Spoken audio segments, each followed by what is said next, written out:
샬롬. 우리 주 예수 그리스도께서 주시는 은혜와 평강이 항상 충만할 수 있기를 축복합니다. 토요일입니다. 이 토요일 아침에 묵상할 말씀은 고린도전서 10장 31절로부터 33절 말씀입니다. 그런즉 너희가 먹든지 마시든지 무엇을 하든지 다 하나님의 영광을 위하여 하라. 유대인에게나 헬라인에게나 하나님의 교회에나 거치는 자가 되지 말고 나와 같이 모든 일에 모든 사람을 기쁘게 하여 자신의 유익을 구하지 아니하고 많은 사람의 유익을 구하여 그들로 구원을 받게 하라. 아멘. 본문 말씀 가운데에서 하나님의 영광을 위하여 하라라는 말씀이 등장을 하고 있습니다. 아마 우리 모든 그리스도인들의 마음 가운데에 나의 삶을 하나님의 영광을 위해 살아간다는 생각과 또 그 영광을 위해 일한다는 생각을 다 가지고 계실 것입니다. 이 말씀이 등장하는 고린도 교회, 이 고린도 교회에는 심각한 영적, 도덕적 그리고 실생활에서 잘못된 심각한 문제가 많았습니다. 고린도 교회의 영적인 지도자인 바울은 고린도 교회의 문제점과 복음 안에서의 해결 방안을 이야기하면서 한 가지 결론으로 그런즉 너희가 먹든지 마시든지 무엇을 하든지 다 하나님의 영광을 위하여 하라라고 말을 하고 있는 것입니다. 특별히 이 문제는 고린도전서 10장의 우상에게 바친 제물을 먹고 마시는 것과 관련되어져 있습니다. 고린도라는 도시에 살면서 우상에게 바쳤던 것들을 먹을 것과 마실 것을 사지 않는 것은 시장 경제를 떠나서 살아가는 것과 같은 일입니다. 마치 예루살렘 성전에 드려진 제물이 예루살렘 시장에 나오고 그것을 사서 먹고 마시는 것과 같은 원리입니다. 이 문제를 바라보는 세 가지의 시선이 있습니다. 첫 번째는 종교적인 시선이고 두 번째는 신앙적인 시선이고 마지막으로 하나님 중심의 시선입니다. 따라서 이 말은 고린도 교회의 관계 중심이 하나님이 되어야 한다는 것을 강조하고 있는 의미입니다. 하나님 중심의 관계는 모든 측면에서 하나님을 중심으로 하여서 성경의 원리와 가치를 따르는 관계를 의미합니다.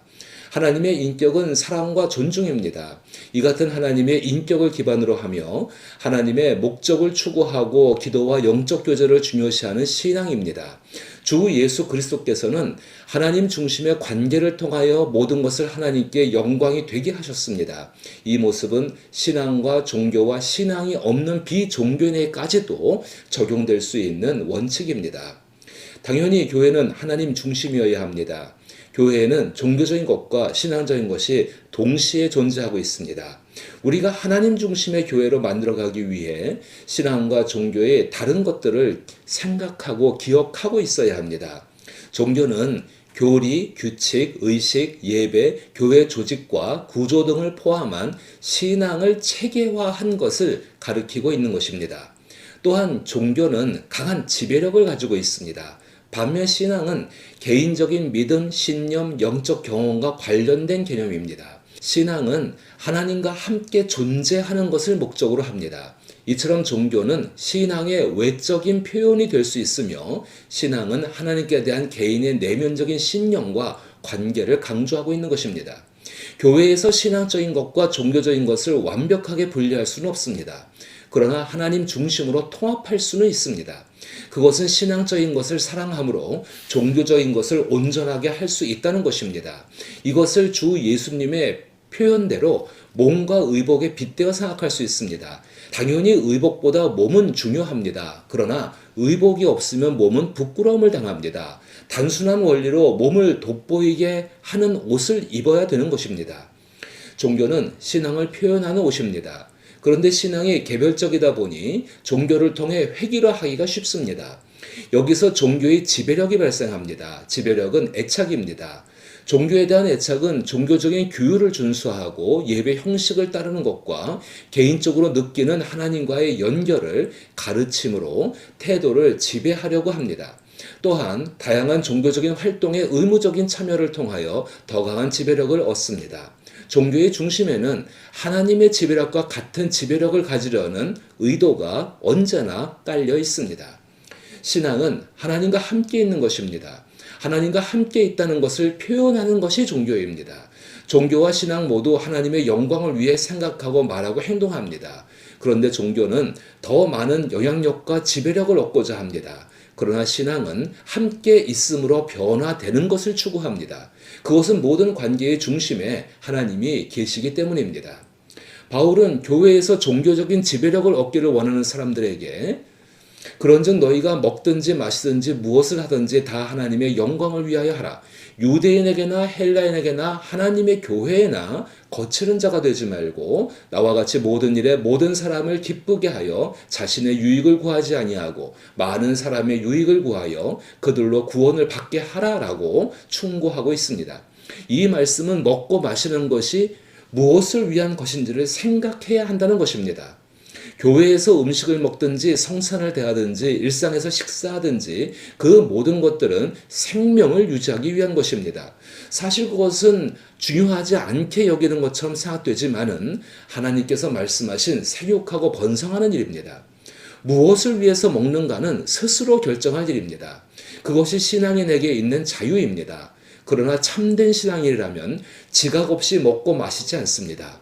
적당히 눈치를 보며 먹고 마시는 것도 아닙니다. 혹시라도 자신의 신앙적인 자유를 가진 행동이 미성숙한 신앙을 가진 사람의 종교적인 감정을 상하지 않게 행동하는 것입니다. 종교적인 감정의 상함은 하나님께서 아들이신 주 예수 그리스도로 인하여 열어놓아 주신 구원의 길에서 떨어지게 할 만큼 의외로 강한 힘을 갖고 있습니다. 이제 위더스 교회는 하나님의 영광을 위하여 어떤 태도를 가져야 할까요? 하나님과 함께 있고자 하는 신앙의 동기를 소중하게 여겨야 합니다. 그 동기는 교회를 통하여 표현되고 또한 실현되어져야 합니다. 신앙의 동기가 다양한 것처럼 표현 역시 다양합니다. 따라서 하나님처럼 사랑하고 존중하는 가운데에 그 다양한 신앙의 표현들을 그 동기를 소중히 여김으로 열매를 맺게 해줘야 합니다. 종교적인 것으로 지배하려는 생각은 아예 하지를 말아야 합니다. 하나님께서 에덴에 만들어 놓으신 정원을 한번 생각해 보십시오. 하나님의 정원에는 다양한 식물들이 있습니다. 이름 모를 풀 한 포기에도 하나님의 의도가 있습니다. 그것들은 거기에서 자라나서 하나님의 조화로운 정원의 아름다움을 완성할 것입니다. 교회가 그와 같습니다. 영혼은 다양한 모습으로 하나님 나라의 정원을 조화롭게 완성할 수 있게 자라나고 있습니다. 가위를 들고 낫을 들고 마구 다듬지 말아야 합니다. 오히려 종교적인 헌신을 통해 신앙이 안전하게 자랄 수 있는 튼튼한 울타리가 되어 주셔야 합니다. 그처럼 하나님 중심의 관계로 하나님께 영광을 돌릴 수 있기를 나사렛 예수의 이름으로 축복합니다.